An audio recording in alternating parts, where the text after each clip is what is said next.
એટલે હું વેદ એવું બોલી કે ભાઈ દીકરી મારા મઢમાં લઈ જાય એ દાડો કરમશી લખમણની ભુવા પણ ભુવા જે મઢમાં બેસી રહ્યા છે દીકરીનું મોટું આમ પડી ગયું છે 40 દાડા સુધી દાતણ કર્યું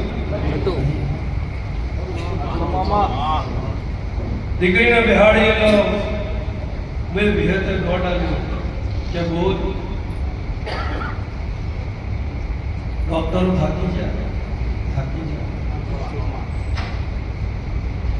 લેવા મારી નિયતના વેળે રહેશે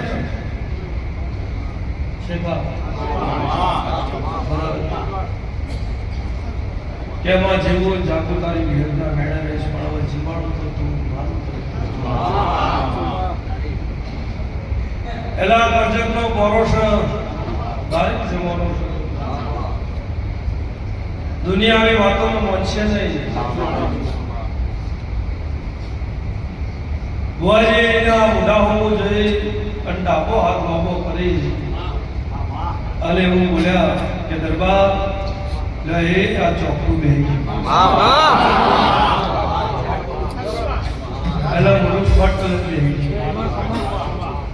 એ આ દરબારની